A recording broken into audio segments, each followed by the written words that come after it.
Well, hi, I'm so excited to be here today at this conference. I think it's such an important conversation on impact investing and social entrepreneurship. And in my view, NYU is one of the leading programs around the country that are providing thought leadership and shaping the industry as it evolves. A huge shout out to Helen Scott, Robert McCabe, and my friend Deborah Briand. You are all at a moment of extraordinary change that is not just both exciting, but also anxiety-driven. Impact investing and social entrepreneurship at this moment in time are becoming more and more of a mainstream conversation. It's no longer just what are you doing here? Is it impact investing? Are you doing social entrepreneurship? It is what kind of social entrepreneur are you? What kind of impact investing are you doing, both nationally and globally? And the momentum is coming from multiple places. So just talk through a few of these. One, people, especially the younger ones, are asking in these times, what are we doing to make change happen? And they're just not asking about it, they're demanding change. And this momentum is growing globally. Two, business as usual is no longer acceptable. Institutions, whether you're government, whether you're business, whether you're large institutional organizations like nonprofits, are being asked to change and rewrite the rules because the current ones have led us to where we are today. Three, technology and access to information has made the status quo even more transparent and more clear and less acceptable. So basically, people want change. And what impact investing and social entrepreneurship have been doing for decades is delivering on change. Now the question is, can we actually make that momentum real? Can we cement it in current institutions? And do we have the potential to actually make the changes that are needed? So before doing that, and rather than just going into what role you all can play, which is where I would like to talk about this conversation, I'd like to talk a little bit about what is impact investing, what's the spectrum in which we operate, and making sure that we have some of our definitions clear along the way. So first, when we think about impact investing or even social entrepreneurship, we largely think about it from a nonprofit perspective. There are incredible social entrepreneurs that are solving problems in their communities every single day. This is not a new momentum. This is not a new idea. We've put a word to it called social entrepreneurship, but this has been happening around the world for generations. So we need to recognize first that this has been happening. We just now have a word and we want it to be faster. But when we think about these nonprofits, they are older institutions like the one I work at, which is the United Way. We've been around for 130 years. They're also younger players, younger organizations that are starting to make change and are looking for ways to solve problems in their communities. Echoing Green Foundation, for example, invests in social entrepreneurs globally that are making change in their communities every single day. There are organizations like the 1 Acre Fund, based in Africa, that are investing in changing the way farmers operate globally.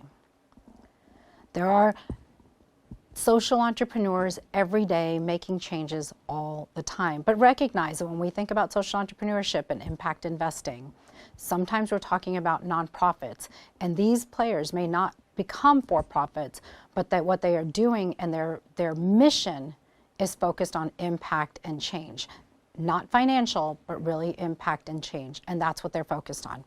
So just want to make sure that we're talking about that. The second place is really where government meets private business. How do we pay for social impact in new ways? This is where social impact bonds come in. This is outcomes payments, performance contracts. All of these terms get used in the term impact investing. But really what we're talking about is how do we pay for impact in a new way? That might be a social impact bond where investors may make a little bit of money, not a ton of money, a little bit of money to invest in long-term outcomes. It might be an outcomes payment. I will buy it if you can deliver on this promise. or it might be a performance contract. If you continue to do X, Y, or Z, we will pay you to keep delivering on those solutions.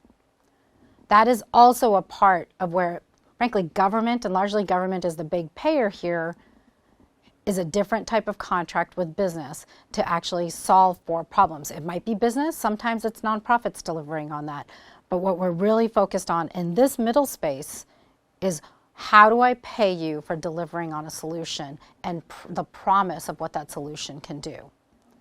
The third area, which is largely where we tend to talk about the term impact investing, is businesses doing business differently. They are focused on delivering climate solutions, health solutions, education solutions, but they're doing it in a for-profit way. And this is the place where I think for all of you is the biggest challenge, because even within this range of impact investing on the for-profit side, there is a very wide range. There are startups that say that they want to do social impacts. There might be a technology startup, a battery startup that is providing a new type of battery life for solar. Now, is that considered impact investing, or is that a business that has the potential to have impact? All of these are the questions that I think we're all today in the process of working through. But this impact investing, the startup phase, is really at where a lot of the funds are participating. This is where a lot of startup entrepreneurs are. That part of impact investing is critical, because we need new startups to start challenging the system, to think about what to deliver and the types of solutions. The environmental space has many of them. It might be in solar, it might be in wind, it might be in the products that we use that are more energy efficient, that use less water, that are using less chemicals. All of this falls within impact investing. It might be health solutions, companies that can deliver better health care to lower income populations, to hard to reach populations, to the elderly. These types of businesses are also part of the impact investing space.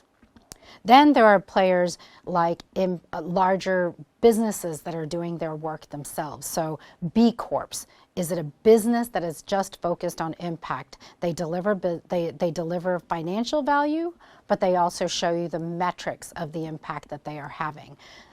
That's also part of impact investing, and that's the investment side. These are businesses, they are not nonprofits.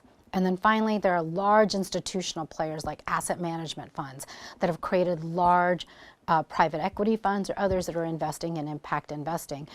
But they are looking at the scale portion. They're not just investing in entrepreneurs, they're really investing in entrepreneurs that have already made it big and that they can take to scale and become larger companies. The challenge in the impact investing space, especially in this third category, is what are we measuring? Are we actually having the intended impact that we are talking about? And is this intended impact have other negative effects, and are we measuring to those negative effects at the same time? That's the challenge that we're in. Doesn't mean we shouldn't be doing it. It doesn't mean everything is greenwashing. It doesn't mean everything is whitewashing. What it means is that we need to ensure our intentionality and the intention by which we began and the intention by which scale is happening.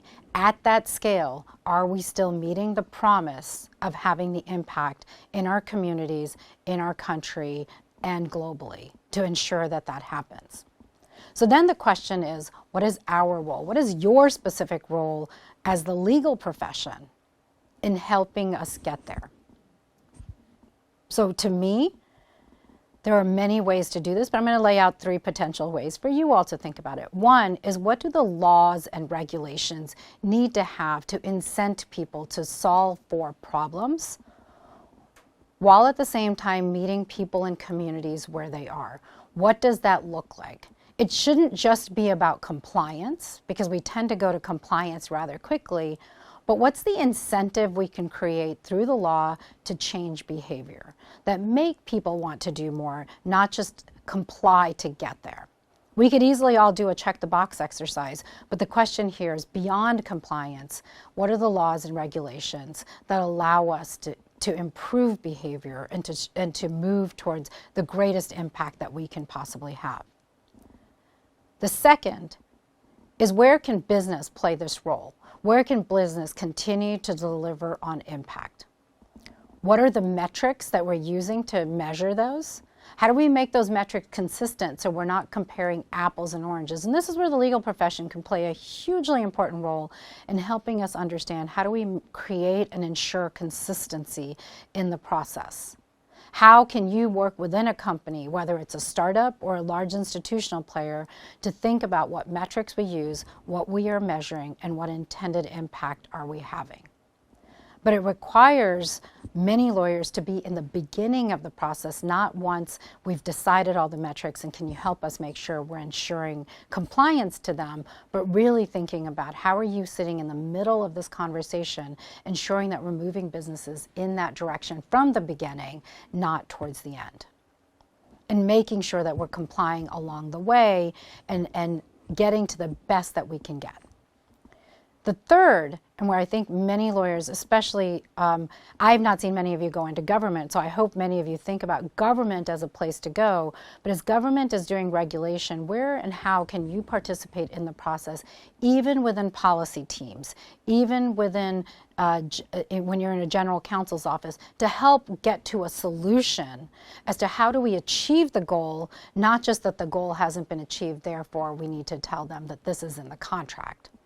Really what we need our legal profession to be doing when it comes to impact investing and social entrepreneurship is how do we get to the best outcome possible, while at the same time holding the stick that we need to ensure people are doing what they're doing, what they should be doing, but not just focusing on the stick, also thinking about the incentives that we need to give to the field to get there. This moment of change that you all are in terms of looking at impact investing and social entrepreneurship and really thinking about where you all can play that role is critical. The last area that I hope you all will think about is also the nonprofit and the social sector. We are where community meets business, community meets government. We are solving the problems that sometimes government can't do, and many times business can't do. It's too expensive to get to all of those communities that feel so diverse and so hard to reach, but that's where the nonprofit sector is. Where we could use your help is really thinking about how does impact investing and the nonprofit community come together? How does impact investing and government come together? So those contracts, those performance contracts that I talked about in the second category are places where the nonprofit sector can really deliver. What are the incentives? Again, not just paying us the little 10 cents per person you reach, but really thinking about how do we improve lives? How do we improve health in communities? How do we improve educational outcomes? If we can do that, how is that performance going to improve the ability of the nonprofit sector to continue to deliver where sometimes government and business cannot get to? I hope you all will think about that, because that is a place where we all sit. This is where the gaps have been. We all talk about wanting to solve problems in local communities. We all talk about solving the world's problems. We can think about it in a macro space, or you can think about it where I sit, for example, at the United Way. How do I do it community by community and aggregate that to large impact? And that's a question, and that's a place where the legal profession, not just from a legal compliance space or a general counsel space, but where might you work in programs? Where might you work in different parts of the organization to help improve these outcomes? Because together, we can have the greatest impact. I'm not saying one is better than the other. I'm not saying business is worse, government is better. I'm not saying any of those things. What I am saying, in order for us to achieve the promise of impact investing and social entrepreneurship, where the opportunity is really where government, business, and the social sectors come together. We've said it for many years. We talk about it all the time. But frankly, the models don't exist. The models of how to deliver, the models of making sure we're actually meeting those outcomes that we can do, the promise has yet to be achieved. And this is where I think a generation of change will be hugely impactful in making sure we can actually do it. We can be measurable. We can have the revenues that we need to do that, and we have the people who can actually deliver on this promise. That is where you come in. You can help us as individuals, as communities, to come together and help us deliver on this promise. So impact investing and social entrepreneurship go back to the base principle. People are asking for change. People want change. They're demanding change. And impact investing, social entrepreneurship have the ability to deliver on this change. The question is, where do you all want to plug in as lawyers, as the legal profession, and really thinking about how impact investing can not only be a way to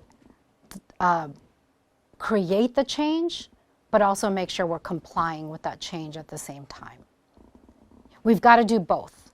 You can't be one or the other. And I hope that all of you, as you think about your careers, as you think about where this movement is going, where this momentum is going, that you think about the place that you can play this role.